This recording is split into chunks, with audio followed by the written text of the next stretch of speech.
해고 이즈 해피입니다. 쫄지 않습니다. 무슨 말든 할 수 있고 눈치 보지 않고 아무거나 할 수 있더라고요. 진실을 지키는 뉴스 바리케이드. 국민일보 해직 기자 조상훈의 뉴스바.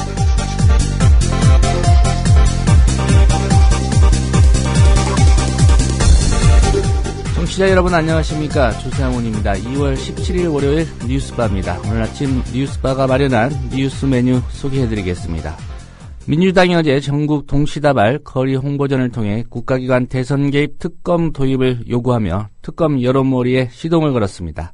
무소속 안철수 의원 측은 오늘 창당 발기인대회를 열어 본격적인 창당 수순에 들어갑니다.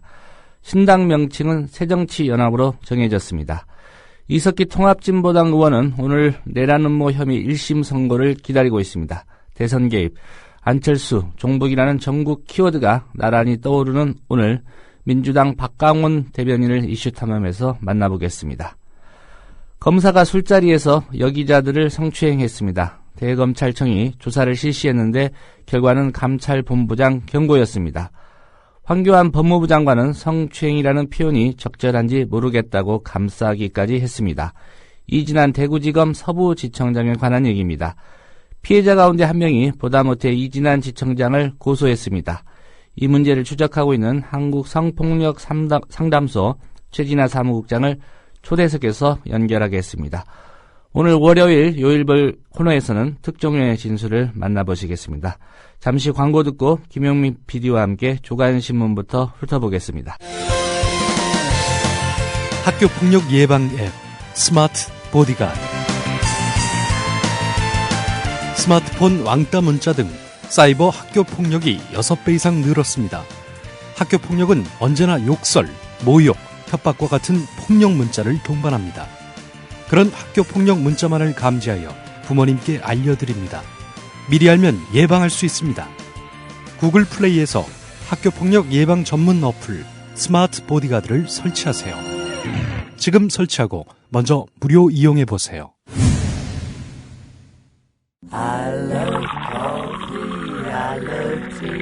500원으로 즐기는 나만의 커피.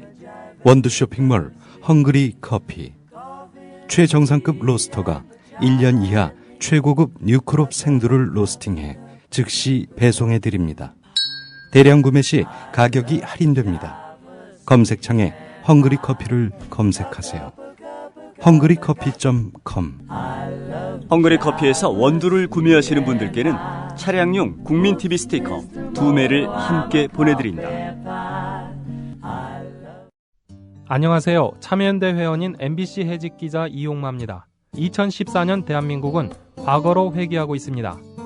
민주주의에 꽂힌 선거에 국가기관이 대대적으로 개입해 국민의 권리를 짓밟았습니다. 하지만 불법을 저지른 정부는 비판하는 사람들에게 오히려 종북 딱지를 붙이고 있습니다. 경제민주화와 복지국가를 만들자는 국민과의 약속은 실종되고 공공부문 민영화가 국민의 동의 없이 강행되고 있습니다. 그래서 20살 청년 참여연대는 다시 신발끈을 묶습니다. 진실과 정의가 승리하는 나라, 권력이 국민에게 복종하는 나라, 특권층만이 아니라 대다수 국민이 행복한 나라를 만들기 위해 더 열심히 뛰겠습니다. 국민TV 라디오 청취자 여러분, 참여연대에 회원이 되어 함께 뛰어주세요. 세상은 저절로 좋아지지 않습니다. 회원가입은 홈페이지 www.peoplepower21.org 또는 전화 02-723-5300번을 통해 할 수 있습니다.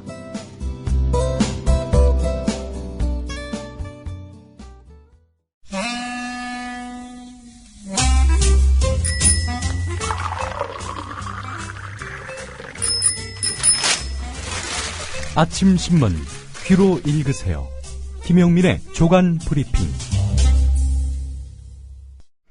네, 김용민 PD의 조간 브리핑입니다. 안녕하십니까? 네, 안녕하십니까? 예. 오늘 첫 기사는요? 네. 미디어 오늘 인터넷판에 올라온 기사입니다. 예. 놀라실 겁니다. 18대 대통령 선거 개표 과정에서 나타난 각종 불법 혐의 내용을 수록한 18대 대통령 부정선거백서 출판에 대한 경찰 수사 결과가 나왔습니다. 18대 대통령, 바로 2012년 12월에 박근혜 후보가 당선됐던 그 대선입니다. 예.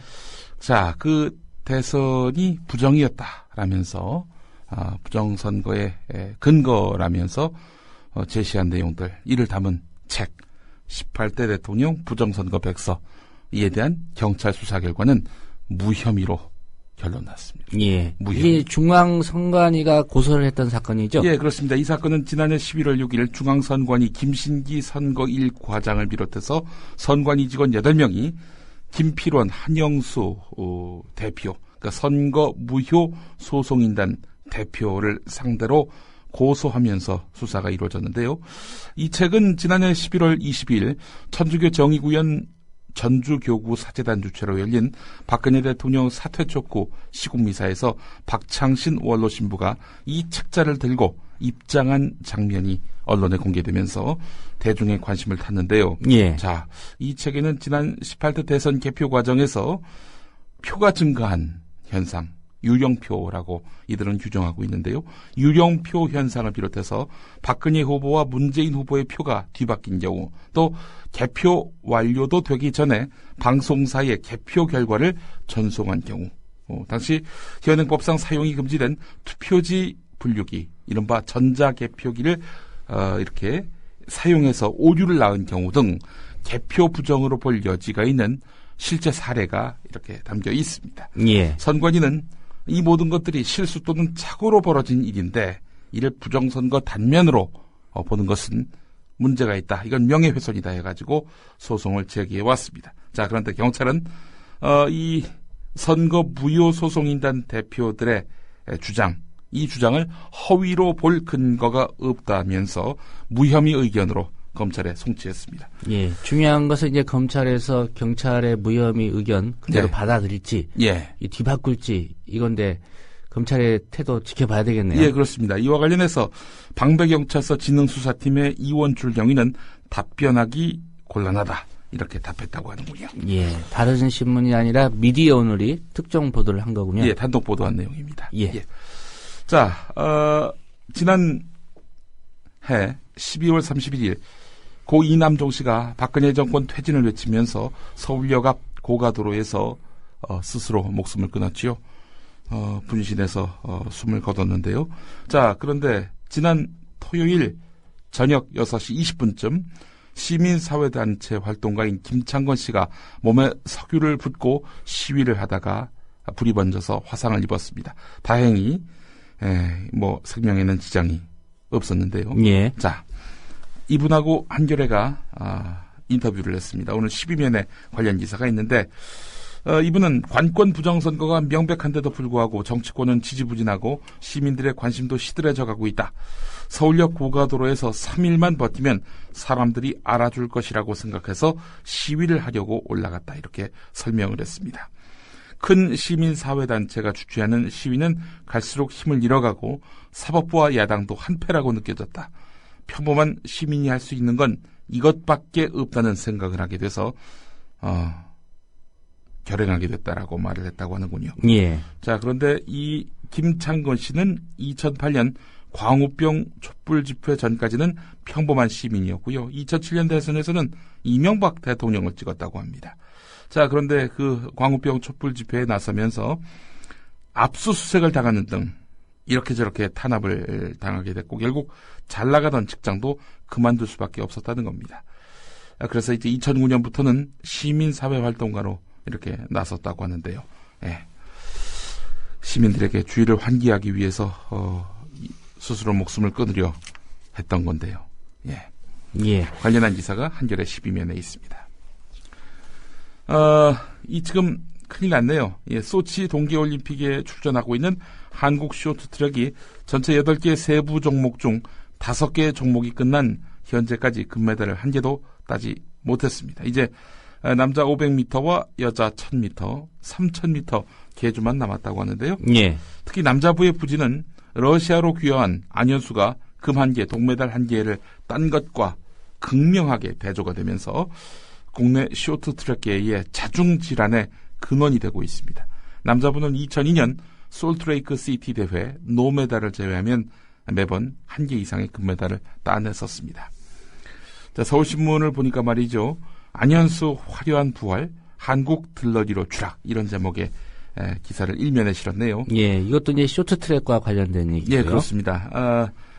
동계올림픽에서 19개의 금메달을 수확했던 한국 쇼트트랙이 추락하고 있다 이런 얘기인데 뭐 말씀드린 대로 2011년 러시아로 귀화한 안현수가 8년 만에 금메달을 목에 걸고 러시아 국가를 부르는 모습이 겹치는 상황이라서 입맛은 더욱 쓰다.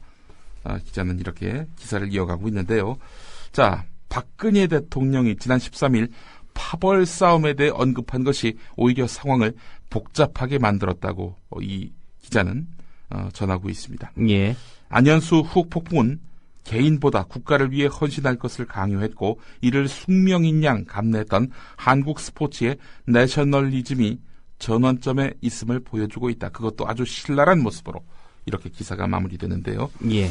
관련해서 경향신문이 이 안현수 현상, 제가 안철수 현상이라고 할 뻔했습니다. 예. TV조선이 예, 안철수가 기화했다고 해서 파문이 일었었죠. 그렇습니다. 자, 이 안현수 현상을 오늘 경향신문이 이면에서 다루고 있는데요. 빅토르 안의 금메달을 향한 반응은 뜨거운데 국적을 바꿔가면서까지 올림픽 출전 꿈을 이뤄내고 금메달까지 딴 빅토르 안에 대해서 이 빈축을 이렇게 보내는 게 아니라 열광을 하고 있단 말이죠. 예. 대한민국 국민들이 말이죠. 그와 더불어서 빅토르 안이 국적을 바꿔야 했던 각종 상황에 대한 비판이 이어지고 있다. 안현수 현상을 이렇게 경향신문은 요약하고 있는데요. 안현수가 주목받는 가장 큰 이유는 대중이 그가 국가 혹은 집단으로부터 피해를 봤다고 여기기 때문이다. 이렇게 분석하고 있습니다. 예. 스포츠 평론가인 정윤수 씨는요. 우리 사회 젊은 세대에게는 권위에 의해서 뜻을 펼치지 못한 박탈감 등이 존재한다. 어른들도 백이 없어서 안 풀렸다. 이런 생각을 많이 한다. 이런 상황에서 국적을 바꿔서 성공을 꿈꾸는 안현수에 대해서 감정이입이 이루어지고 있는 것으로 보인다. 이렇게 설명을 했습니다. 예. 부당한 권위에 맞서서 국적을 바꿔서까지 결국 꿈을 이룬 안현수에 대해서 긍정적으로 감정이입을 하고 있다. 이런 얘기입니다. 예. 그렇기 때문에 이제 매국노란 비난은 거의 사라지고. 예, 그렇습니다. 열정에 공감하는 의견들이 많다. 이런 분석이죠. 자신의 꿈과 가치를 위해서는 국적도 바꿀 수 있는 것 아니냐는 공감대가 형성된 것으로 보인다. 한윤영 평론가는 또 이렇게 이야기를 했다고 하는데요. 자, 안현수 현상, 참 우리 사회의 극명한 그런 변화를 보여주는 그런 단면인 것 같습니다. 예. 자, 이 사건 얘기 안 할 수가 없습니다. 지난 금요일에 발표가 됐는데 말이죠.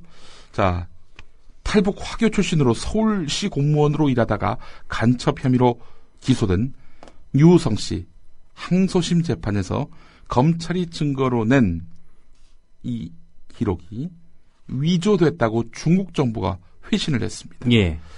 검찰이 증거로 낸 기록은 뭐냐? 유우성 씨가 중국과 북한을 오간 출입경 기록입니다. 유우성이 북한 들어가서 지정받은 거 아니냐? 이 증거인 거죠. 예. 근데 그러니까 간첩 아니냐? 간첩 아니냐? 예, 이렇게 검찰은 증거로 제시했는데 중국 당국은 이 문서들 검찰이 증거로 내세운, 그러니까 유우성 씨가 북한을 들어간, 그래서 유우성 씨는 간첩이라는 이런 증거가 될 수 있는 문서 한 3건 정도 제시했거든요. 예. 다 위조다. 이렇게 결론을 내렸습니다. 중국 당국이 확인해 준 내용이군요. 위조라는 그렇습니다. 거를. 자, 그런데 말이죠. 조선일보는 어떻게 기사를 썼느냐. 참 기가 막힙니다. 중국 측이 우리나라 이 검찰 국정원이 중국 대사관 또 외교부라는 이런 정규 라인을 거치지 않고 중국의 이런 출입경을 다루는 그런 하부기관과 이렇게 다이렉트로 만난 것, 이것에 중국 외교부가 발끈해서 위조라고 이렇게 말했을 가능성이 있다라고 얘기했다는 겁니다. 예. 실제로는 위조가 아닌데 이렇게 한국의 공안당국이 화나게 해가지고 위조가 아닌데 위조다라고 이야기한 것일 가능성이 있다. 조선일보가 또 이렇게 분석하고 있네요. 예. 조선일보만의 독특한 시각인 것 같습니다. 자, 반면에 한겨레 사면을 가보면은 국정원과 검찰 위조된 공문서임을 알고도 재판부에 냈을 가능성이 있다. 이렇게 기사를 이어가고 있습니다. 예. 출입경 기록 원본을 보면은 출입 이렇게 돼 있는데, 그러니까 이제 말하자면은 북한에 들어간 흔적이 없는데 검찰은 지난해 법정에서 이 유우성 씨에게 원본과 같은 기록을 제시한 사실이 있었습니다. 그러니까 위조되지 않은 진짜 기록, 그러니까 전혀 북한에 들어간 흔적이 없는 그런 기록을 그때도 갖고 있었으면서 나중에는 위조된 공문서를 제시했다는 얘기죠. 예, 항소심에서는 다른 기록을 냈다 이 말씀이죠. 예, 그렇습니다. 그런 의미에서 본다면은 국정원 검찰 원본을 갖고 있다가 나중에 위조된 본을 내놓은 걸로 봐서는 이 공문서 위조를 알고도 재판부에 이 위조된 공문서를 제출했을 가능성이 있다. 이런 얘기입니다. 자, 만약에 증거 조작이 사실로 드러난다면은 변호인은 이렇게 주장하고 있고 중국 당국도 이렇게 밝히고 있는데, 만약에 증거 조작이 사실로 드러날 경우에는 어떻게 되느냐? 국정원과 검찰은 초유의 국가보안법 위반 혐의로 피소될 가능성이 있다는 겁니다. 무고, 날조 혐의에 대해서도 피소될 수 있습니다. 간첩 아닌데 간첩이다 이렇게 허위로 증거를 만들어가지고 덮어씌우면은 이것과 관련해서 국가보안법상 처벌을 받을 수 있다는 겁니다. 국정원 요원 검사들이 말이죠.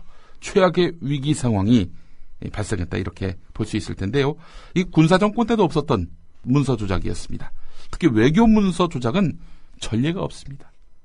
그렇기 때문에 이런 사태가 만약에 정말 증거 조작으로 드러나게 됐다라면은 이건 뭐 정말 어마어마한 신뢰 추락은 물론이고 개혁 요구에 휘말릴 가능성이 높습니다. 일본에서는 이 비슷한 사례가 있었던 모양인데요. 예. 그때는 검사가 구속되고 검찰총장이 사퇴하는 그런 파장을 낳았습니다. 예, 경향신문 3면이 예. 관련 기사를 보도하고 있습니다. 유성 씨의 그 동생이 있죠. 유가려 씨. 예. 여성분인데 말이죠. 이분 같은 경우 이분이 자기 오빠가 간첩이다 이렇게 밝혀가지고 결국 유성 씨가 기소됐던 거 아니겠습니까?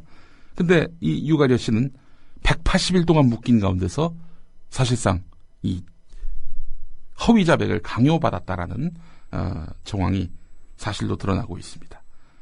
동생한테도 그렇게 조작을 시도하고 또 이 유우성 씨의 출입경 기록과 관련해서도 조작을 시도했다면은 이 국정원과 검찰은 이 세금 받고 나쁜 짓 했다는 얘기거든요. 예. 자, 향후 파장이 주목됩니다. 자, 오늘 이석기 의원, 내란 음모 사건 선고 공판이 있습니다. 아주 중요한 결과가 나오게 되는데요. 어떤 결론이 나오더라도 엄청난 파장이 있을 것은 분명해 보입니다. 만약에 내란 음모가 맞다 이렇게 나온다면은 통합진보당에 대한 이 무리하기까지 했던 이런 기소 과정 이것에 대해서 사실상 면죄부를 받게 됩니다. 검찰 국정원이 말이죠. 예. 근데 만약에 내란 음모건과 관련해서 무죄로 결론 난다. 어떻게 되느냐? 그때는 말할 것도 없죠. 2차 서울시 공무원 간첩 조작 사건과 아울러서 이 검찰과 국정원은 그야말로 패가망신을 당할 그런 위기에 놓였습니다. 예. 남재준 원장하고 황교안 법무부 장관이 얘기를 하겠죠. 오보서이죠. 예.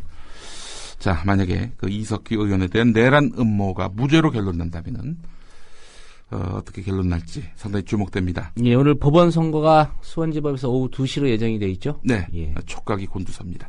관련해서 동아일보는 때를 같이 해서인지 황교안 법무부 장관과 인터뷰를 했는데요. 자, 이적단체 판결난 10곳이 방치된 상태다. 죄송합니다. 이 말을 좀 잘못했습니다. 이적단체 판결난 10곳 방치하지 않고 해산하겠다. 이렇게 밝혔습니다.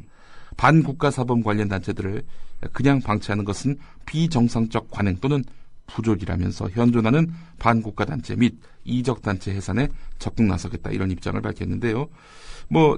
거론한 것이 이제 조국통일범민족연합 남측본부를 이렇게 적시했습니다. 예. 자, 이적단체가 우리 사회에 있고 이들을 가만두면 안 된다라는 주의를 환기시킨 이 발언. 오늘 재판에 영향을 미치려는 그런 뜻은 없었는지 또 돌아보게 됩니다. 예, 재판에 조작된 증거 내고 하는 이런 조직들은 이적단체에 포함이 안 됩니까? 중대한 이적단체며 반국가단체 아닙니까? 나라 망신시키고 말이죠. 지금 사실일 경우에 국가보안법 위반 혐의로 피소를 된다고 하니까요. 예. 예. 자, 10년치 주택, 토지, 상가의 매매, 임대 정보를 담은 부동산 거래 계약서 595건이 아니라요. 595만 건이 해킹당했다고 합니다. 계약서에는 매도, 매수자, 그러니까 사는 사람, 파는 사람의 신상 정보는 물론이고 거래 가격을 포함한 부동산의 상세 정보가 들어있습니다. 해킹당한 계약서는 대출 매매, 사기에 악용될 소지가 대단히 큽니다. 당연하지요. 따라서 논란이 예상됩니다. 집주인도 모른 채 부동산 거래가 이루어지거나 네거티브 선거운동도 가능하기 때문입니다. 예. 자, 595만 건 뚫렸네요. 중앙일보 일면 기사입니다. 예. 밀양 송전탑 확대 공사 변경 협의 절차 때도 불법이 있었다. 이런 기사가 있습니다.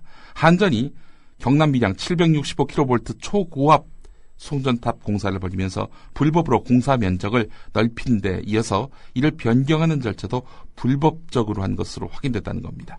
밀양 송전선로 건설 사업 면적이 2배 이상 늘어나는 등 불법 공사임이 드러나자 한전과 산업통상자원부, 낙동강 유역환경청이 날림으로 변경 협의를 하는 과정에서 현행 환경영향평가법을 어긴 것으로 드러났다는 겁니다. 자, 이 농림지 7,500제곱미터가 포함이 됐는데 환경장관 의견을 들어야 되는데요. 이걸 예. 안 들었다는 겁니다. 자, 그렇다면 환경부에서는 권리를 침해당한 거 아닙니까? 그렇다면 문제 제기를 해야 되는데 이거 뭐 그런 쓸데없는 법이 있었어요. 법 수정이 필요하네요. 이렇게 나왔다는 겁니다. 전문가 등은 명백한 불법이기 때문에 밀양 송전탑 확대 공사는 즉각 중단돼야 한다. 이렇게 밝히고 있습니다. 예. 네. 오늘 여기까지 해야 될 것 같습니다. 네, 김용민 PD였습니다.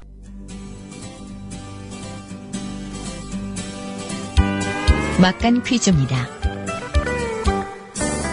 남자 선수로는 처음으로 4번째 금메달을 갖게 됐고 저한테는 또 다른 생일이나 다름없는 날인 것 같아요. 러시아로 귀화한 빅토르 안현수 선수가 전성기 같은 기량으로 8년 만에 금메달을 안았습니다.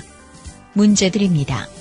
안현수 선수는 2011년 러시아 국적을 취득했는데요. 당시 대통령 이름은 무엇일까요?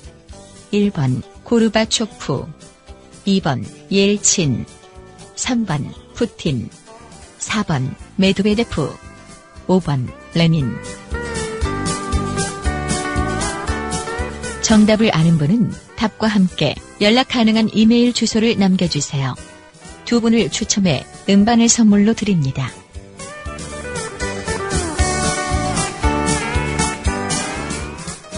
那鉴于当前叙利亚局势， 국제뉴스 한반도 정세를 한눈에 황준호의 월드 리뷰.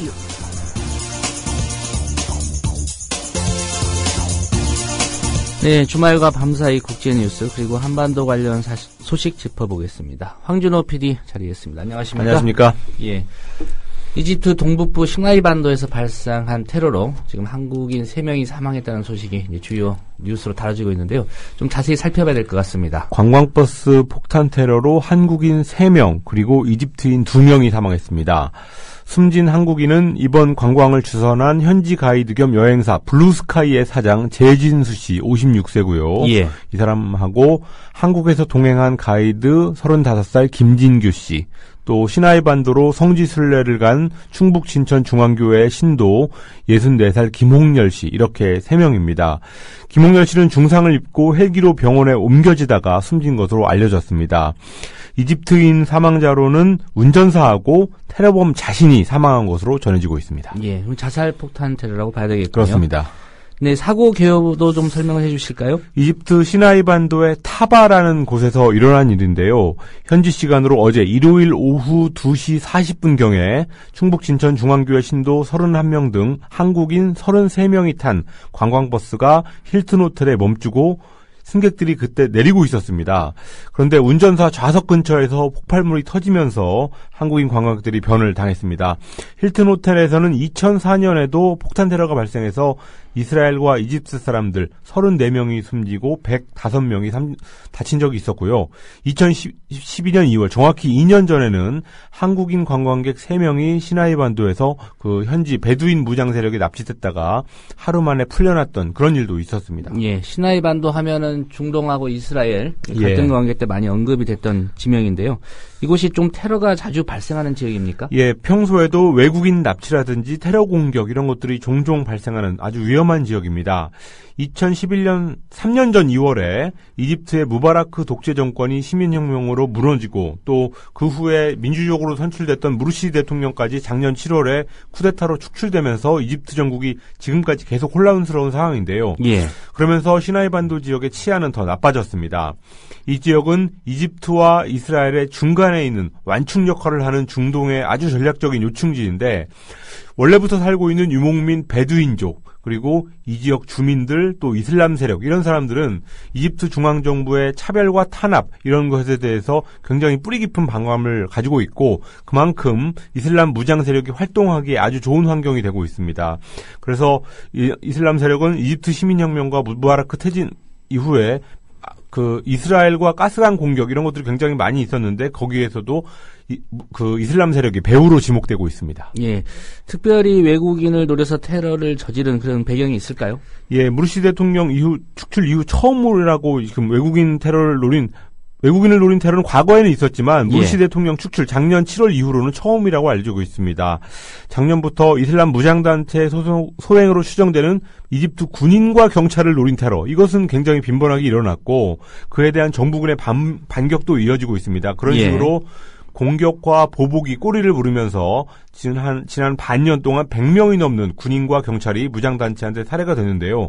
그렇지만 뉴욕타임스는 무장단체들이 지금까지 관광객을 상대로 해서 직접 공격을 한 적은 없었다라고 보도했으니까 아주 특수한 일이었습니다. 이번 사건이.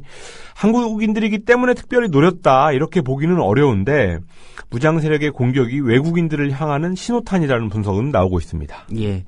이번 테러를 저지른 단체나 혹시 관련자 이름이 거론되고 있는 보도가 있습니까? 예, 테러범 한 명이 자살폭탄 테러를 저지른 것으로 이집트 주재 한국 대사관은 추정하고 있습니다. 여러 무장 세력 중에서 최근에 언론에 자주 오르내리는 단체가 안사르 베이트 알마크디스 그 지역 말로 성지를 지키는 사람들인데 작년 7월 이후 이 지역에서 일어난 모든 테러가 자기들의 소행이라고 밝혀왔고 특히 어제는 무르시 전 대통령이 스파이 혐의 등으로 카이로 외곽의 경찰학교에서 세 번째로 재판을 받는 날이었기 때문에 이 단체의 소행이 아니냐는 분석이 힘을 얻고 있습니다. 예. 한국인 버스 탑승객 33명이라고 말씀하셨는데 다치지 않은 분들 바로 귀국합니까? 예, 확실히 무사한 사람들은 15명인데 정부가 가능한 조속히 이스라엘의 국경을 넘어서 귀국시키려고 하고 있습니다. 한국인이 총 33명이었으니까 사망자 3명 그리고 무사한 사람들 15명을 빼면은 다친 사람이 15명이라는 계산이 나오는데요. 그중에서 일부는 중상도 있어서 병원 치료 사항을 봐야 될 것 같습니다. 어쨌든 최대한 빨리 수습이 됐으면 좋겠습니다. 예. 지금 소치 동계올림픽 역시도 테러에 대한 걱정 이게 많다 이런 소식이 있지 않습니까? 예, 러시아로부터 독립을 요구하는 이슬람 공화국들의 테러 세력들이 소치 올림픽을 공격하겠다고 아주 오래전부터 선언한 상태라서 경계가 굉장히 삼엄한데요. 그러다 보니까 그것과 관련한 여러 가지 보도들이 나오고 있습니다. 예. 뉴욕타임스는 관광객의 심리와 감정 상태를 측정하는 장비를 러시아가 비밀리에 활용하고 있다고 보도했는데요. 러시아의 생명공학 회사가 개발한 동영상 심리 감정 분석기 이름이 바이브라 이미지라는 건데 이것을 기차역 검색대 위에 미리 설치해 놓고 그 기차 탑승객들이 검색대를 통과할 때 머리와 목 이런 것들을 몰래 촬영하고 있다고 합니다. 그래서 귀 속에서 몸의 균형을 담당하는 전정기관의 변화에서 시작되는 미세한 신체 변화 이런 것들을 컴퓨터로 포착해서 영상으로 표현을 하는데 테러 위협으로 이어질 수 있는 어떤 과도한 흥분 상태를 미리 인지할 수 있는 기계라고 합니다. 예, 러시아 당국이 여러 가지 이제 보안 장치들을 준비한 것 같은데요. 예. 다른 장치들도 있습니까? 예, 다양한 여러 가지가 있는데요. 비행 감시선이 공중에 날아다니고 또 소치 기차역에서는 러시아 경찰들이 폭발물을 발견하면 재빨리 그걸 봉할 수 있는 강철 캡슐을 소지하고 다닌다고 합니다.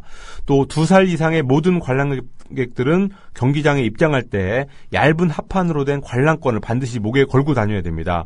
이 관람권에는 생년월일이라든지 여권번호 이런 것들이 들어있는데 전자 스캔을 거쳐야지 경기장을 출입할 수 있다고 합니다. 예. 올림픽이 조금 썰렁하더라도 어쩔 수 없이 안전이 최우선이기 때문에 어쩔 수 없는 부분이 있지만 정보 인권에 관한 문제 이런 것들도 동시에 나오지 않을 수 없는 그런 상황입니다. 예, 생년월일에 여권번호, 전화번호, 또 사진까지 게재가 됐다니까 예. 그럴 수 있겠네요. 예. 네, 오늘 소식 고맙습니다. 감사합니다. 네, 황준호 PD였습니다.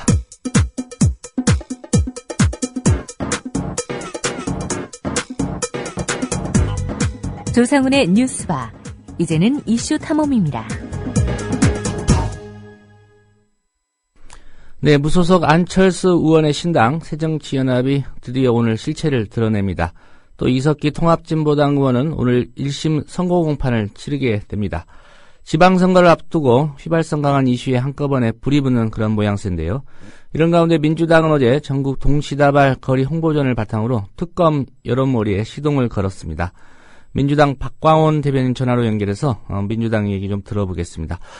박광원 대변인님 안녕하십니까? 네, 안녕하세요. 반갑습니다. 예. 네. 어제 민주당이 전국 동시다발로 특검 거리 홍보전을 진행했습니다. 서울 같은 경우 영등포 역사 앞이었던 것 같고요. 네. 예, 어떤 형태로 좀 진행이 됐고, 네. 시민들에게 어떤 주장 하셨는지 좀 설명해 주시죠. 네네. 어제 전국적으로, 당 대표, 그리고 또 최고위원, 국회의원, 그리고 지역위원장들과 당직자들이 참석해서요. 예. 국정원 대선 개입, 그리고 수사 축소 진상을 밝히기 위한 특검 도입 거리 홍보전을 전개했습니다. 박근혜 새누리당 정부의 김용판 전 서울경찰청장 무죄 만들기 프로젝트를 강력히 규탄했고요. 예. 국민들에게 관련 홍보물을 배포했는데요. 지난 2012년 12월 16일 밤이죠. 밤 11시 경찰이 이제 긴급하게 정말 뜬금없이 한밤중에 발표를 했는데 국정원이 이른바 박근혜 후보를 지지하거나 문재인 후보를 비방하는 댓글을 단 흔적이 없다 이런 발표가 있었습니다. 예. 그런데 그 발표를 주도한 김용판 전 서울경찰청장에 대해서 최근 법원이 1심입니다만 무죄를 선고했잖아요. 예.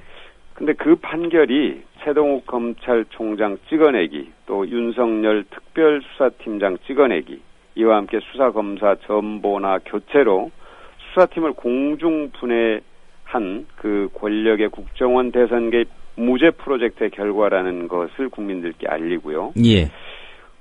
그렇기 때문에 오로지 권력에서 독립된 특별검사만이 국민이 바라는 진상을 밝힐 수 있다. 이런 내용을 국민들께 호소하고 동참을 요청드린 것입니다. 예. 전국의 각 시도 당별로 다 열렸습니까? 행사가? 그렇습니다. 전국의 각 시도당별로 다 열렸습니다. 예. 이게 일회성 행사인지 아니면 앞으로도 비슷한 형태의 여론전을 계속하실 계획이신가요? 일회성 행사는 아니고요. 결국 저희들은 특검의 실현 여부는 국민 여론에 달려 있다고 보기 때문에 예. 앞으로 기회 있을 때마다 국민들께 알릴 겁니다. 예.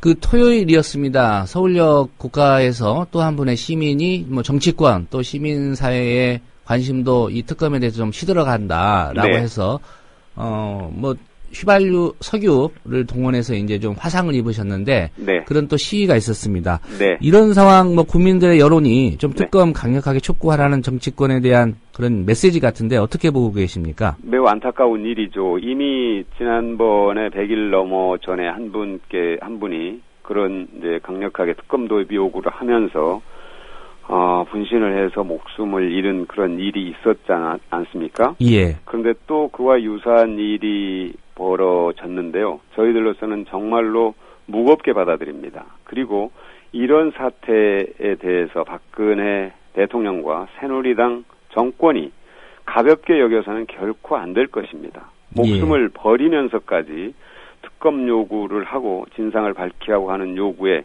계속 길을 막는다는 것은 정말 국민들의 요구를 무시하는 것이고 결국 자기 스스로의 권력의 정권의 존립 기반을 부정하는 것이라고 저희들은 보거든요. 국민들의 요구를 받아들이지 않는, 국민들의 요구를 무시하는 정권이 어떻게 존립할 수 있겠습니까? 그리고 저희 민주당도 마찬가지로 그만큼 그 문제에 대해서 심각하게 받아들이면서 앞으로 더 치열하게 국민들께 알리고 요구해 나갈 겁니다. 예. 박 대변인도 이제 혹시 영등포 쪽에 나가셨습니까? 네네, 나갔습니다. 예. 거리에서 이제 직접 시민들 만나셨을 텐데, 네. 시민들의 반응이 어땠는지 좀 말씀해 주시죠. 시민들은 사실 어제 이제, 일요일 오후였는데 그렇게 많은 분들이 계신 것은 아니었습니다만, 매우 관심을 보였습니다. 저희들이 그 홍보물을 나눠주고 하면은 그 홍보물을 걸어 가시면서 다 읽어보고 또 저희들에 다가와서 고생한다고 격려하고 그런 예. 분들도 그런 분들이 많이 계셔서 저희들이 힘을 많이 얻었습니다. 예. 뭐 장애로 뭐 특별히 공식적으로 뭐 장애로 나갔다 이렇게 표현하긴 그렇지만 일단 아까 말씀하신 대로 이제 국민 여론을 환기시키는 일에 집중하시겠다. 네. 이렇게 말씀하셨는데 그 여론 환기 외에 당 차원에서 특검 관철을 위해서 혹시 구상하고 계신 구체적인 어떤 사안들이 있습니까? 저희들은 이렇게 봅니다. 시간의 문제이지 특검은 결국 국민 요구에 따라 이루어질 수밖에 없고 이루어져야 된다. 저희들은 이렇게 보고 있습니다. 예. 그 거리 홍보전은 아주 기본적인 저희들의 그 특검 관철을 위한 행동이고요. 최근에 신경민 최고위원을 위원장으로 하는 특검 도입을 위한 당내 특별위원회를 구성했습니다. 그동안 국정원 대선 개입 국정조사 특위에서 활동하신 분들, 또 국정원 개혁특위를 비롯한 각종 위원회에서 활동하신 분들의 역량을 총결집해서 더 강력하게 대응해 나가겠다는 의지의 표현임과 동시에 실제적으로 그 특위를 통해서 앞으로 좀 더 구체적인 방안들이 논의되고 실천될 것입니다. 예. 당내에서 여러 가지 이야기가 있는 걸로 알고 있습니다. 특검을 관철하기 위해서는 적어도 의사일정의 일부라도 네. 연계를 해야 된다. 이런 주장도 있고 또 전면적으로 의사일정을 보이콧할 수도 있다. 네. 이런 얘기도 있는데 이런 방법론에 대해서 지도부 차원에서는 어떤 검토를 하고 있는지요? 그런 견해가 있는 것은 사실입니다. 그리고 그것이 꼭 필요하다면 또 그것이 가장 효과적인 방법이라면 언제든지 할 수 있을 겁니다.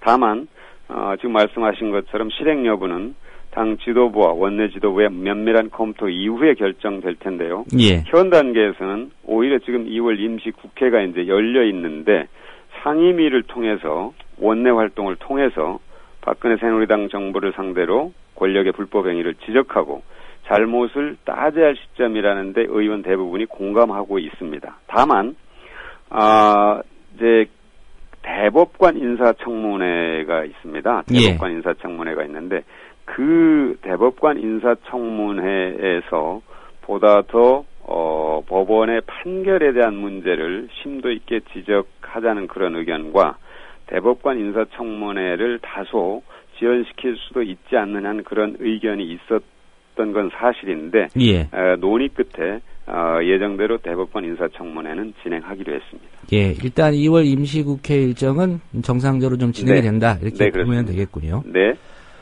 대변인님께서 좀 전에 특검 도입에 대해서 이게 시간의 문제라고 본다 이런 입장을 밝히셨는데 네. 지금 뭐 정치 일정을 보면 6월에 지방선거도 있고요. 네. 그렇다면 지금 2월이고 이제 임시국회를 정상적으로 의사 일정에 임한다고 한다면 네. 특검 도입의 마지노선 이때까지는 그래도 도입해야 되는 거 아니냐라고 상정할 수 있는 시점이 있을 것 같은데 네. 어느 시점이라고 보시는지요? 지금 이제 말씀하셨는데 특검 도입의 마지노선을 저희들이 정해서 실현될 수 있다면 얼마든지 저희들은 정하는데 지금 박근혜 정권이 좀 전에 말씀드린 것처럼 국민들의 지극히 정상적이고 상식적이고 또 절실한 요구를 못 들은 척하고 있거든요. 그러면은 과연 박근혜 정부를 압박해서 특검을 관철시키려면 뭐가 가장 효과적인가? 결국 국민 이제 여론일 겁니다. 국민 여론인데 그 국민 여론을 전달하는 통로가 결국 언론 아니겠습니까? 예. 네, 언론인데 지금 우리 언론 환경은 대단히 그런 문제에 대해서 국민들의 어떤 요구와 생각과 상식적인 판단을 제대로 전달하지 못하는 그런 구조에 있는 것이 사실입니다. 그런데 박근혜 대통령과 새누리당 정권은 그런 언론들의 영향 아래 있다고 저희는 보고 있거든요. 예. 그래서 어떻게 하면 지금 이제 국민TV도 마찬가지입니다만 이 언론 환경을 개선하는 그런 노력과 함께 저희들이 그 문제에 더 집중을 할 수 있는 환경을 조성해 나가는 것인데요. 마지노선은 사실 저는 이렇게 봅니다. 지방선거에서 저희들이 이기면 예. 특검을 도입하는 것은 훨씬 쉬워질 것입니다. 그래서 지방선거 전까지 저희들이 최대한 이 문제를 제기해서 지방선거의 어떤 이슈로 계속 가져갈 것입니다. 예. 그리고 국민들께서 지방선거에 힘을 모아주시면 특검은 저는 된다고 봅니다. 예, 결과적으로 지방선거의 그 표심이 네. 야권의 국민들의 그런 특검 도입 요구에 네. 지지 여부와 관련이 있을 것이다 이렇게 보시는군요. 그렇습니다. 예. 무소속 안철수 의원 측 좀 얘기를 여쭙겠습니다. 오늘 네. 창당 발기인대회를 여는 것으로 이렇게 보도가 됐는데요. 네. 신당의 명칭은 새정치연합이고요. 네. 안철수 신당이 사실상 가시화됐다 이렇게 볼 수 있는데 어떻게 평가를 좀 하시는지요? 잘 됐으면 좋겠습니다. 새정치연합이라는 그 당명이 많은 것을 함축하고 있을 텐데요. 예. 그 이름에 걸맞게 새 정치를 실현하고 또 힘을 모으는 정치로 국민께 희망을 줄 것을 기대합니다. 예. 박지원 의원 개인의 평가일지 모르겠습니다. 어제 네. 트위터를 통해서 새정치연합, 그리고 새정치국민회의와 자유민주연합의 합성어 큰 발전을 기원합니다. 해석하기에 따라서 좀 냉소적이고 비판적인 시각이 아닌가 이런 생각도 드는데요. 네. 이 민주당 전반의 좀 인식과 합치된다 이렇게 봐도 될까요? 전체 의사를 반영한다고는 할 수 없겠지만, 예. 우려 섞인 눈으로 보시는 분들이 많은 것 또한 사실입니다.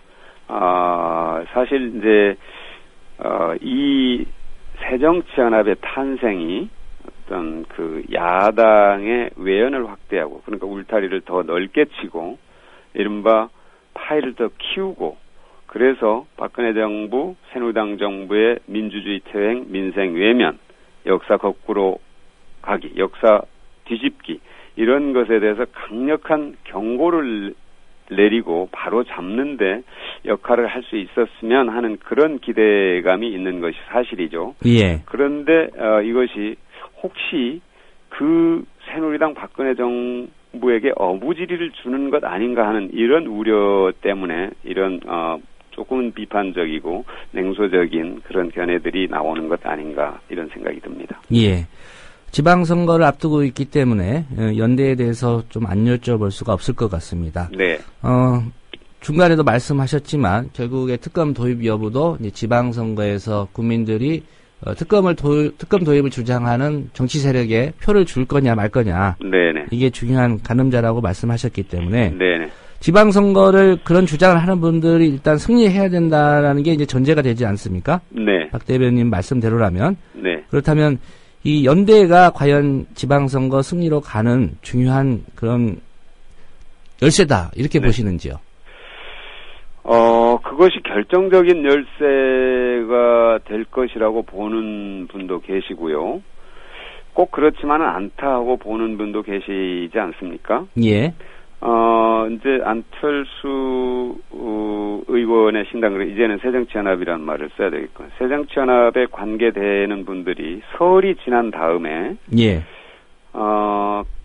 그 전과는 다소 다른 흐름의 말씀을 하셨습니다. 그러니까 연대 문제를 놓고 고민 중이다, 딜레마다, 이런 표현을 하셨는데요. 그것은 이제 저는 그 안에 새정치연합의 당 내에 중요한 결정을 하는 분들 사이에 서로 다른 목소리가 있지 않는가 하는 것이 느껴졌습니다. 예. 그러니까 독자 완주를 해야 된다고 주장하시는 분들, 그러나 결국 하지만 그렇게 해서는 결국 새누리당에게 어부지리를 갖다 줄 수밖에 없는 현실이 있지 않느냐 하는 그 반론, 그것이 현재 병존하고 있는 게 아닌가 하는 생각이 들었는데요. 예. 저는 그렇습니다. 새정치연합의 생각 굉장히 중요하고요. 민주당의 생각도 중요합니다. 그러나 그것보다 더 중요한 것은 국민의 생각이라고 봅니다. 예. 국민께 지금까지 여쭤보면은 이런 조사들이 있습니다. 야권 연대 후보와 새누리당 후보 양자 대결을 할 경우 어느 후보에게 내일 투표를 한다면 어느 후보를 지지하겠습니까? 그러면 야권 연대 후보를 지지하겠다는 응답자가 훨씬 많습니다. 이것은 거기에는 어떤 분들까지 포함됐냐면 새누리당 지지자들까지 포함되어 있는 조사 결과가 그렇고요. 예. 새누리당 지지자들을 빼고 조사를 하면 더 압도적으로 높아집니다. 그 비율이. 그것은 바로 국민들이 그것을 원한다는 것이죠. 현 박근혜 새누리당 정권이 이렇게 민주주의를 퇴행시키고 민생을 외면하고 하는 그런 정치를 경고를 보내고 스톱을 시켜야 된다고 국민들이 이미 판단을 하고 있는 겁니다. 거기에 예. 저는 충실히 하면은 된다고 보는 것이죠. 예. 네. 결국 국민 여론을 살필 수밖에 없다 이런 입장이신데요. 네. 특검과 관련해서 그 새정치연합이 네. 지금 뭐 특검을 반대한다는 입장은 아니니까요. 네. 예, 특검을 그 당에 어떤 목표로 건다면은 네. 이 부분을 고려해서라도 연대는 해야 된다고 생각하시는지요?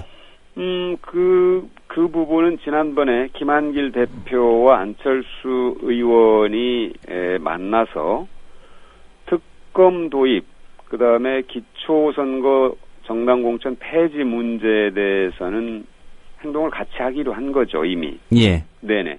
그러나 그러면서 앞으로 더 만나서 협의를 한다. 그 부분뿐만이 아니라 그 여지를 좀 이제 남겨놓은 그런 표현이 있었죠.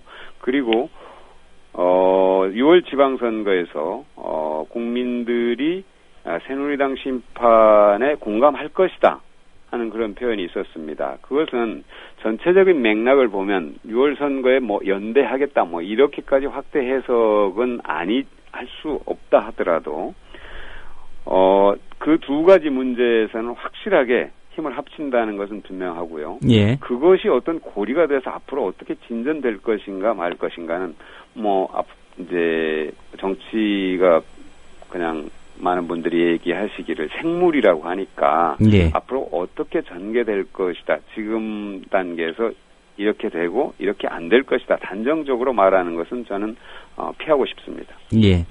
최근 여론조사 결과 가지고 한 가지 좀 여쭤보겠습니다. 네. 예, 호남에서 특별히 이제 민주당이 새정치연합을 다시 앞지르는 그런 조사 결과들이 좀 나오고 있다 이런 보도가 있는데요. 네. 가령 어제 발표된 리서치뷰 조사 결과를 보면 네. 민주당 지지율이 호남에서 46%, 네. 그리고 새정치연합이 31% 정도 나왔습니다. 네. 이런 흐름에 대해서는 당에서는 어떻게 해석을 하고 계신가요?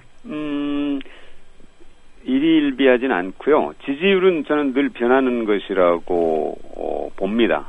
중요한 것은 추이인데요. 예. 최근 이제 호남 지역뿐만 아니라 전국적으로 새정치연합의 지지율이 다소 빠지고 대신 민주당의 지지율이 다소 오르는 그런 추세가 있는 것은 맞습니다. 몇 가지 이유가 있을 것으로 보는데요. 새정치의 구체적 내용의 어떤 모호함이 가져온 피로감. 첫 번째가요. 예. 두 번째는 거기에 참여하신 그 인물들이 새정치라는 당명에 걸맞게 신선함을 갖고 있는가 하는 의문. 그리고 또 하나는 이 부분이 저는 매우 중요하다고 생각하는데요. 연대를 하지 않겠다 하는 것이 결국 새누리당에게 어부지리를 주는 것 아닌가 하는 그런 우려가 겹쳐서 나타나는 것이 아닐까 저는 이렇게 보고 있습니다. 예. 그래서 이것이 저의 어떤 그런 분석이 어느 정도 근거를 갖는 것이라면 새정치연합의 장래가 밝아지느냐 어두워지느냐 하는 것은 이 세 가지 문제를 해결하느냐 못하느냐에 달려있지 않을까 이렇게 저는 생각합니다. 예. 자꾸 연대하지 않겠다라는 그런 새정치연합의 발언이 지지율 빠지는 요인일 수도 있다 이런 분석이시군요. 네, 저는 그렇게 봅니다. 예. 마지막으로 한 가지만 더 질문을 드리겠습니다. 오늘 오후에 그 이석기 통합진보당 의원의 내란 음모 사건 관련 1심 선고가 예정돼 있습니다. 네. 뭐 이후에 이제 유무죄 또 어느 정도 그 형량이라든가 이런 부분까지 포함해서 이제 선고 결과에 따라서 뭐 정치권의 좀 반응이 다를 것 같은데, 네. 민주당은 오늘 선거 이후에 어떤 입장 표명하실 계획이신가요? 이 이 사건은 매우 엄중합니다. 그러니까 그 절차에서 어떤 대단히 어떤 문제를 지적한 분들이 계시고요. 예. 그 내용이 일부 사실과 다른 부분이 있다는 그런 지적이 있는 분도 계시고, 하나 또 한편으로는 그 이석기 의원을 비롯한 몇몇 분의 생각이 시대와 동떨어진 그런 생각을 하고 있는 것도 사실 아닌가, 이런 문제들이 혼재돼 있습니다. 예. 굉장히 저희들은 중요하게 이걸 지켜보고 있고요.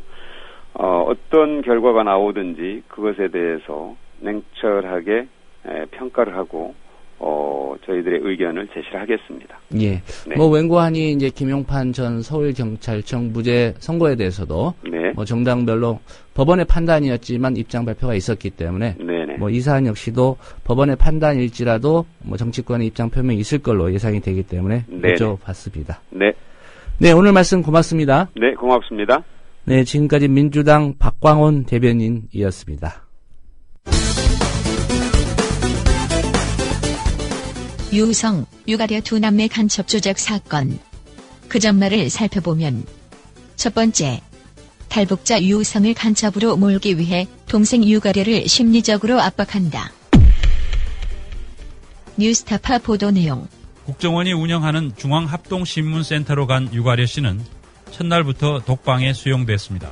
모이를 갑자기 와서 모이를 잡아당겨서 그때 꽁치 맸거든요. 모이를 잡아당겨서 바로 옆에 벽인데, 네네, 잡아당겨서 벽에다 막 이렇게 부딪히게 하고 쫓아놓고, 구두 뒷발로 뒷꿈으로 찼어요? 네, 뒷발로 막 찼거든요. 여기 다리 부분은. 허리, 여기 허벅지. 예, 막 찼거든요. 막 차서 아줌마 수간이 너 안 되겠다, 다 죽이구나 하는 소리.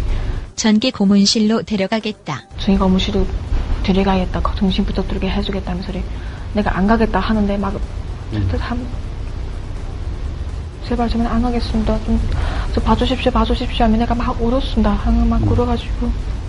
조사관들은 화교 유가려라고 써서 붙인 뒤 탈북자들이 있는 곳에 데려가 세워놓기도 했습니다. 그때 상황 내가 너무 당황스럽고 너무 두렵고 되게 망신하니까 너무 부끄러워서 너무 황당하고 부끄러우니까 많이 울었어요 그때.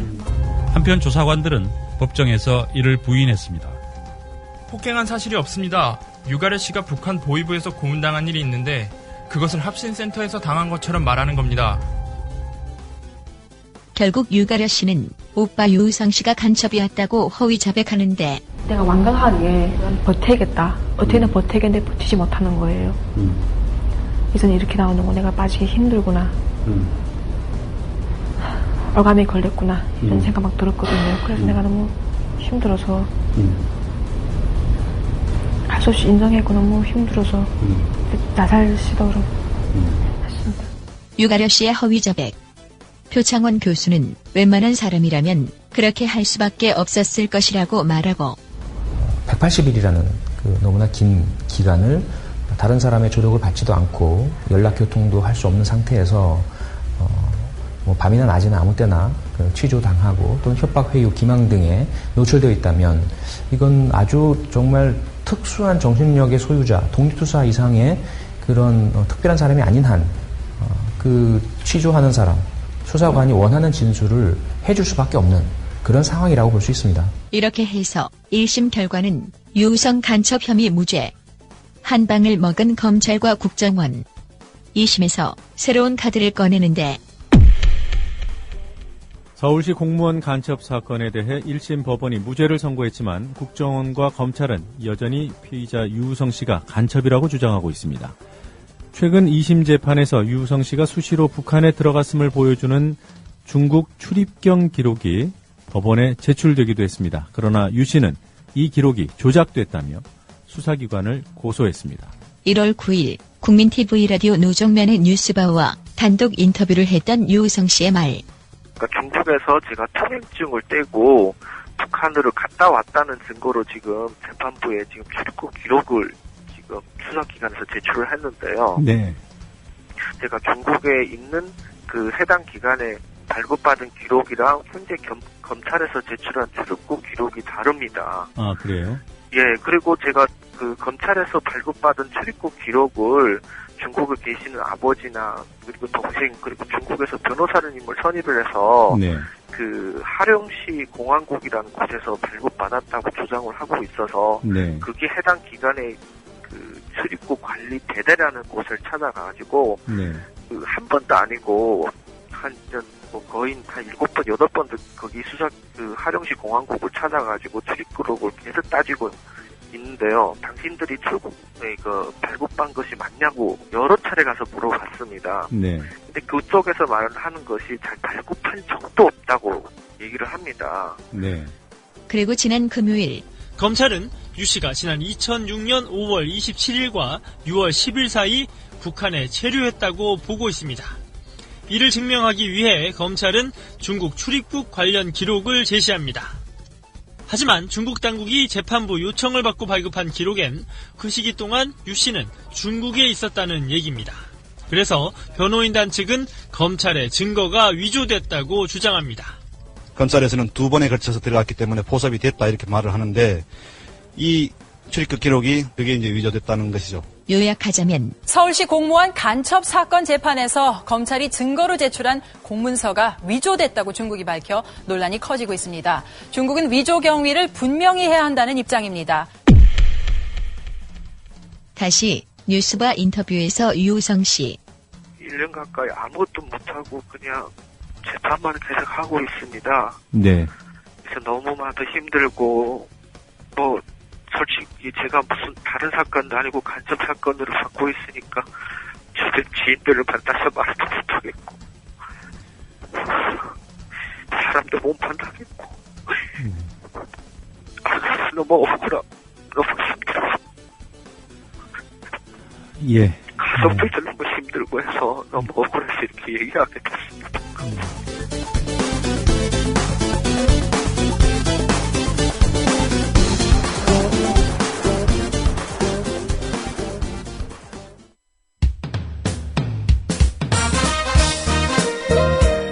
균형 잡힌 시각, 정직한 분석, 조상훈의 뉴스바.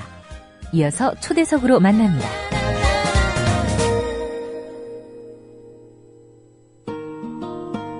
네, 이진한 대구지검 서부지청장, 서울중앙지검 2차장이던 지난해 12월 출입기자들과의 송년 술자리에서 여기자들을 성추행했습니다. 대검찰청이 감찰을 했는데요. 결과는 경고였습니다. 성풍속 관련 비위 사건은 최하 견책 이상의 징계를 받도록 한 검찰 내부 지침은 물론이고 국민의 법 감정까지 무시한 결정이었습니다. 검찰이 법과 원칙까지 추행했다는 비난이 그래서 나왔습니다. 급기야 피해 여기자 가운데 한 명이 이진한 지청장을 고소했습니다. 한국성폭력 상담소 최진아 사무국장 전화로 연결해서 이 사건 짚어보도록 하겠습니다. 최 국장님 안녕하십니까? 네, 안녕하세요. 예. 지난 14일로 기억합니다. 이진한 대구지검 서부지청장 그 여기자 성추행 사건 철저히 수사돼야 된다 이런 내용으로 기자회견 가지셨죠? 네네. 예. 일단 기자회견에서 밝히신 내용 어떤 건지 좀 설명해 주시죠. 네, 작년 12월이었습니다. 당시에는 이제 서울중앙지검의 2차장 검사였던 이진한, 지금은 이제 대구지검 서부지청장이 기자들이랑 송년회가 있었던 자리에서 여성 기자 여러 명에게 언어적인 성희롱, 그 다음에 강제추행 이런 성폭력을 한 사실이 알려졌죠, 1월에. 예. 그러면서, 검찰에서 이제 대응을 한 것에 대한 발표를 했는데요. 말씀하신 것처럼 검사의 성폭력은 최소한 견책 이상의 징계를 내리게 되어 있는데, 대검찰청 감찰본부는 이제 감찰본부장 경고 처분을 내린 게 발표가 됐죠. 예. 그래서 이제 논란이 되었고요. 다른 사례를 봐도 굉장히 낮은 수준이었는데, 그러니까 예를 들면 2012년에 어떤 부장검사가 여성 기자를 성추행한 혐의로 정직 3개월 징계를 받았던 사례가 있었다고 합니다. 예. 예, 그래서 지난 1월 20일에 첫 번째로 기자회견을 했었고요. 이번 기자회견 같은 경우에는 피해자가 고소장을 제출하면서 새로운 국면을 맞이했죠. 그래서 제대로 된 수사와 처벌을 요구하는 의미에서 마련이 됐고요. 예. 구체적으로는 가벼운 징계를 내리는 등의 그런 검찰에 제대로 되지 않은 그런 판단에 대해서 또 문제를 제기하고 굉장히 위축되어 있을 피해자의 입장을 고려해서 이번 고소를 계기로 공정한 수사를 해라 이런 내용이었고 또 검찰의 반성과 재발 방지 대책 수립 그리고 피해자에 대한 지지 표명 이런 내용으로 기자회견을 했습니다. 예. 그 기자회견에 어떤 분들이 함께 하셨습니까? 네, 뭐 저희 한국 성폭력 상담소와 같은 성폭력 상담소들이랑 그다음에 전국 성폭력 상담소 협의회 그리고 한국 여성단체 연합을 비롯한 뭐 민우회, 여성의 전화와 같은 여성 단체들이 함께 했고요. 예. 그리고 민주당의 여성 의원들이 참여를 했습니다. 예. 민주당에서 특별히 그 여성 의원들만 참여하신 이유는 있습니까? 네, 뭐 따로 이렇게 여성 의원들이기 때문에 참여하진 않았고요. 예. 야당, 특히 민주당 여성 의원들 중심으로 이진환 검사에 대한 재조사 요구에 대한 그 여론이 있다라는 사실을 알았고 예. 이번 사건에 기자회견에서 같이 하게 됐습니다. 예. 뭐 남성 의원들이 참여하지 않았다고 해서 이 네. 사건에 대해서 다른 견해가 있는 건 아니라고 그렇게 생각이 됩니다. 네네네. 예. 기자회견을 이제 지난번에 이어서 두 번째 가지셨는데 네. 뭐 한국 성폭력 상담소 특별히 이 사건에 이제 관심을 갖고 계신 이유는요? 네, 일단 뭐 1차적으로는 성폭력 사건이기 때문이고요. 일단은 또 이번 사건이 워낙에 이제 고위 공무원에 의해서 너무나 명백한 그런 권력관계 안에서의 성폭력 사안이라는 점 때문에 예. 사회적인 주목이 필요하다는 판단이 들었습니다. 다들 이제 기자하면 굉장히 그런 여론에 대한 권력을 갖고 있을 거라고 생각을 하시지만 어쨌든 취재원과 기자의 입장이었고 그다음에 그 검사의 주도로 이진환 검사의 주도로 이제 차려진 그런 송년회 자리였다고 들었습니다. 예. 그런 자리에서 이런 성폭력 사건이 발생했을 때 적극적으로 대응하기 되게 어려웠을 거라는 그런 정황도 굉장히 많이 보였고요.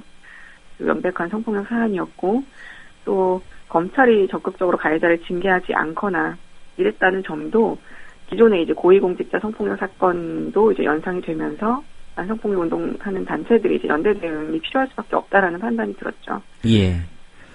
그리고 또 사건에 대해 파악해 보면서 여성 기자들이 이번 사건이랑 유사한 방식으로 성희롱을 경험하고 있다는 사실도 알게 됐고요. 앞서서 말씀드린 2012년 사건도 마찬가지였고요. 그래서 이제 이번 1차 1월 20일에 성명서를 발표했다고 말씀드렸잖아요. 예.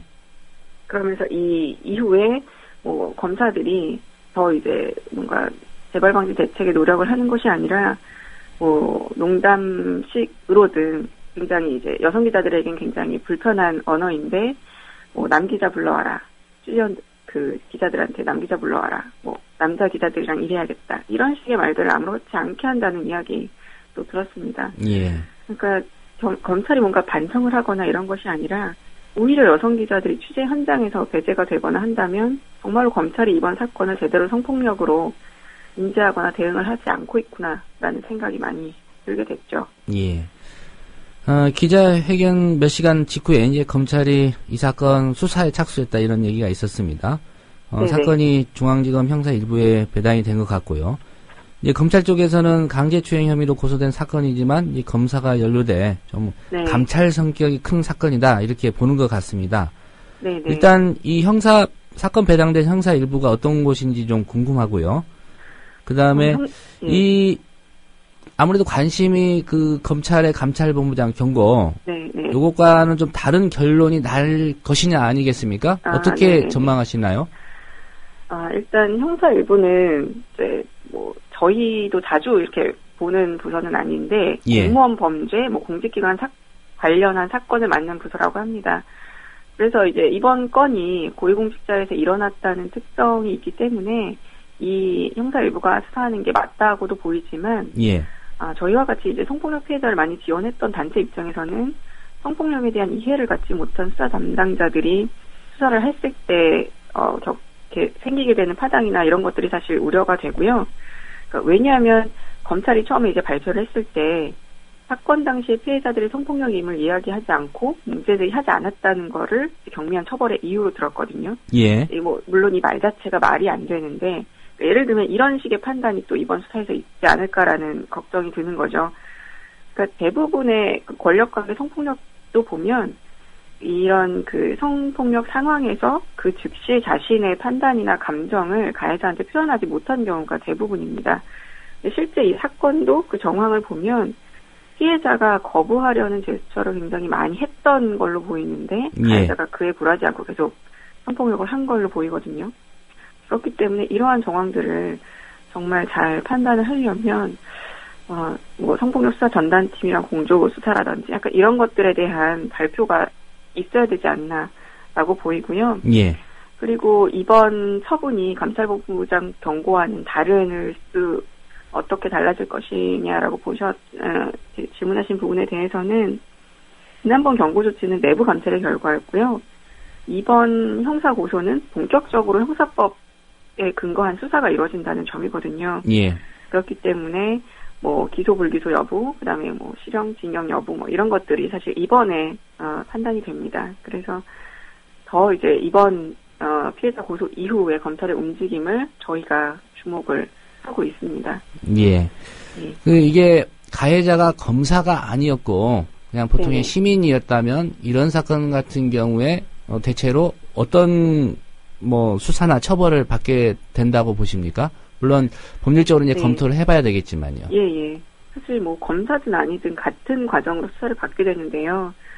그러니까 앞서서 말씀드린 것처럼 물론 이제 형사 일부가 아니라 다른 이제 형사 팀으로 이제 사건이 배치가 되겠죠. 예. 뭐 경찰에서부터 아마 차근차근 단계를 밟아서 성폭력 전담 수사팀을 거쳐서 아마 조사를 받게 될 겁니다. 그런데 이제 처벌 같은 부분에서는 약간 좀 이제 그 주목을 해야 되는 지점은 양형 기준에서 보면 뭐 초범이고 뭐 사회적인 기여를 한 사람이고 약간 이런 점들이 이제 양형 기준에 들어가 있습니다. 예. 그래서 만약에 이진환 검사가 이러한 부분에 해당이 된다면 고위공무원, 고위공직자이기 때문에 이렇게 또 뭔가 사회적인 기여를 했다고 판단이 될 가능성이 높은 거죠. 그래서 이런 사유들로 비슷한 유사한 그런 사건에 비해서는 더 적은 형량을 받을 가능성이 있지 않나라고 생각을 하고 있습니다. 예, 그 사회적 기여 부분을 말씀하셔서 한 가지만 질문을 드리겠습니다. 네. 이 이진환 검사 같은 경우 서울중앙지검 2차장 재직 시절에 국정원 대선 개입 사건이 특별수사팀의 지휘 라인에 있었습니다. 네네네.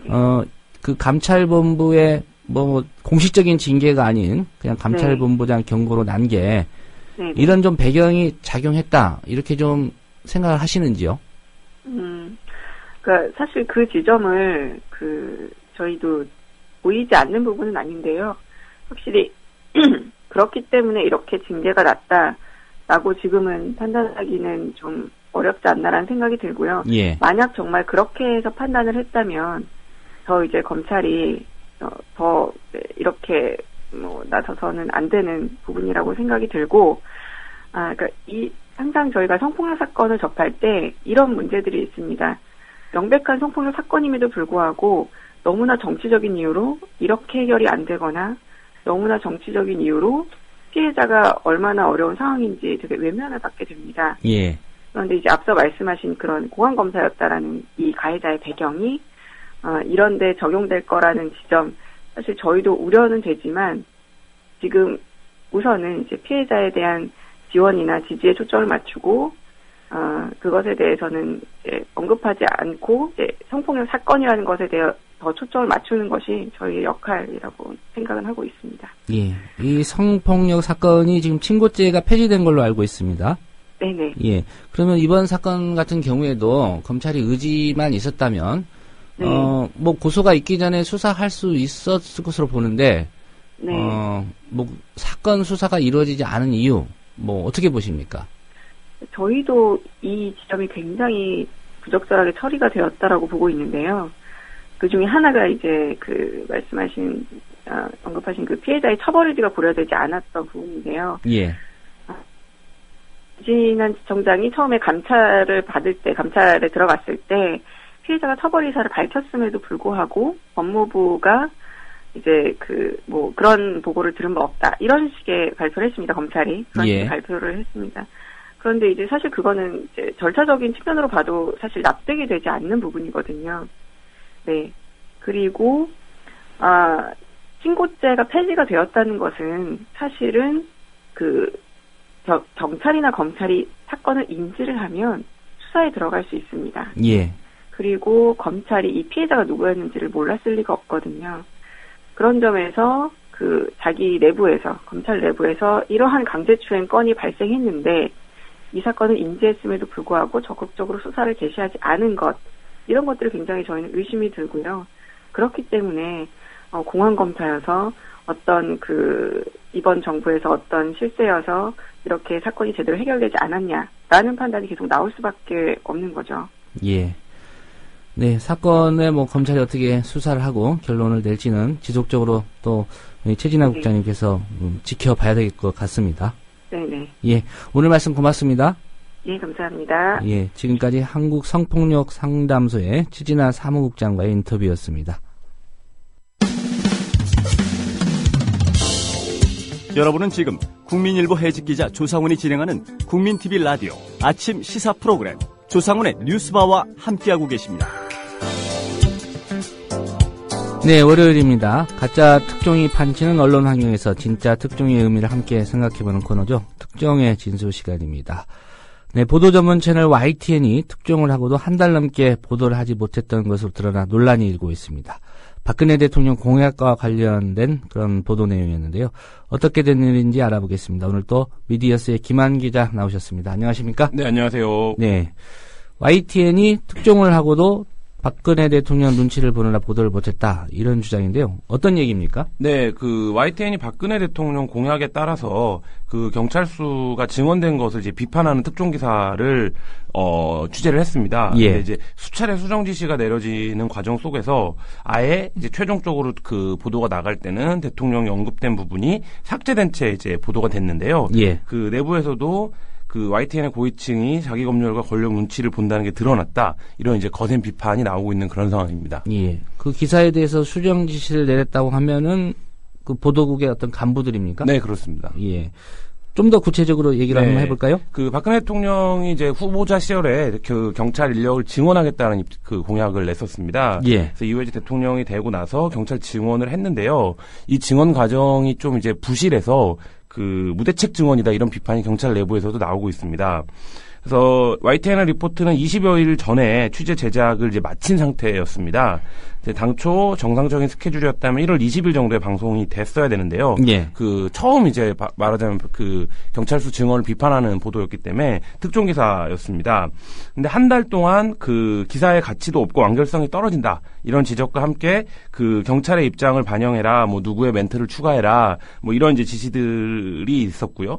3번의 데스킹 과정과 3번의 재제작 과정을 거쳐서 최종 방송분에는 마지막 문장을 제외하면 대통령을 언급한 부분이 모두 빠졌습니다. 예. 그래서 이제 보도국장과 사회 일부장의 논의 과정에서 기사가 대폭 수정된 것인데요.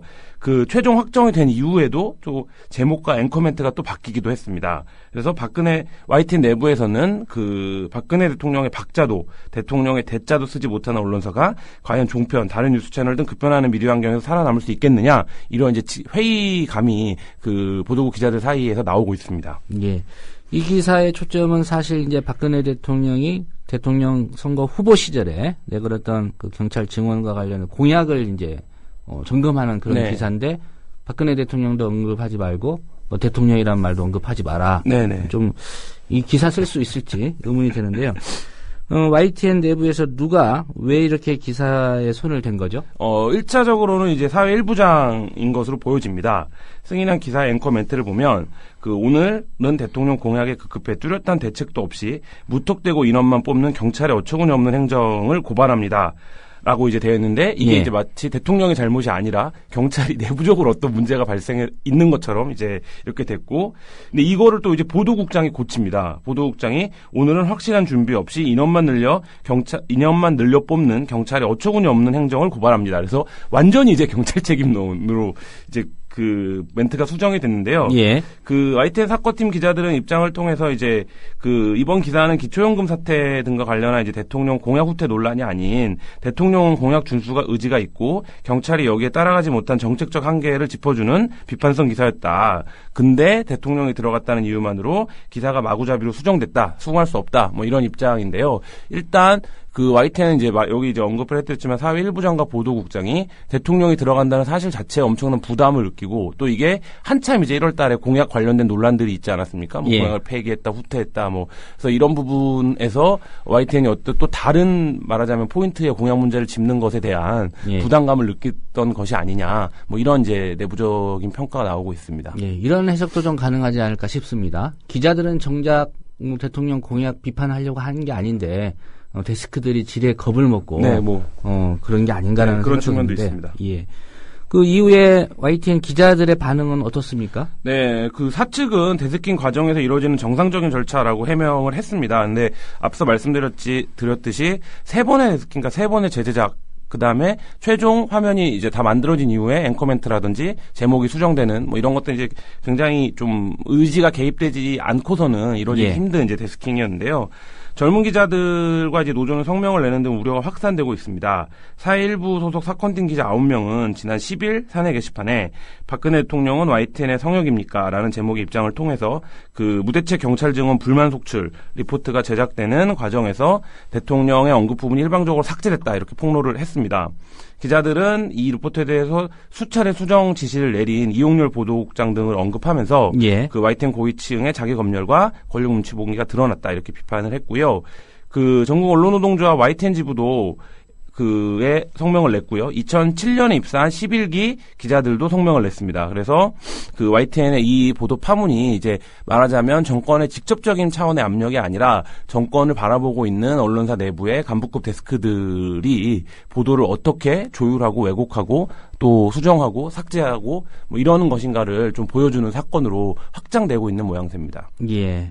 그 YTN 내부에도 이제 뭐 공정 보도라든가 이런 뭐 불합리한 기사 축소라든지 삭제 지시에 대해서 규정이 있을 것 같은데요. 네, YTN 노조 쪽의 얘기를 들어보셨나요? 네, 그 노조 쪽에서는 이 사건에 대해서 좀 이제 조직적인 차원에서 대응을 해 나가겠다라는 계획이고요. 그리고 이제 크고 작은 이제 외부에 알려지지 않은 보도의 검열과 데스킹 과정에서의 크고 작은 문제들이 이제 YTN 같은 경우에는 워낙에 그 보도량 자체가 많지 않습니까? 그 타사에 비해서 보도 전문 채널이어서 그래서 이제 그런 부분들에 대한 그 협의를 사측과 하겠다 이제 좀 강하게 뭐 이런 입장들이 나오고 있고요.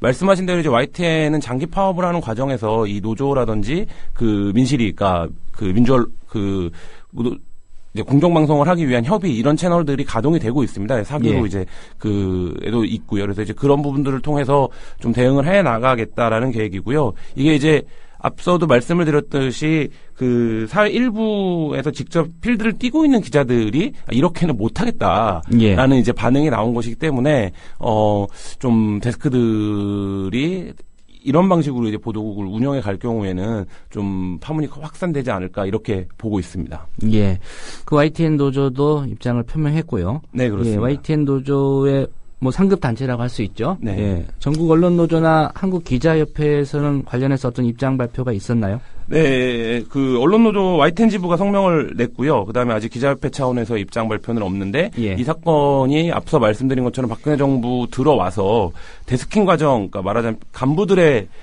이런 이제 자의적인 또 임의적인 이제 기사 수정이나 아이템 삭제, 검열 뭐 이런 차원의 문제라는 점에서 다들 이제 문제 의식을 갖고 있는 것 같고요. 그리고 이제 또 이명박 정부 때는 이런 것들이 그 1년차나 이런 때 굉장히 좀 화제나 이슈가 됐었는데 박근혜 정부까지 이어지는 과정에서 이런 것들이 워낙에 좀 일상적인 상황이 언론사 내부에서 발생을 하고 있기 때문에 기자들이 좀 약간 관성적으로 이런 문제들을 대하는 측면도 없지 않아 있었습니다. 근데 이제 어쨌든 그 사회부 막내급 기자들이라고 할 수 있는 기자들이 문제 제기를 정면으로 하거나 한 상황이 돼서 좀 이게 좀 사회적인 연대나 관심이 좀 발생하지 않을까 그렇게 보여집니다. 예, 그 이명박 정부 때의 경영진이 지금 박근혜 정부 들어서 이렇게 크게 변화가 있었습니까? 아니면 그대로 좀 유지되고 있는 상태인가요? 유지되고 있는 상태라고 봐야 되고요. 간부들이나 이런 이제 뭐 YTN도 이제 계속적인 낙하산 사정 논란과 그 간부들의 이제 자질 논란이 있어 왔는데요.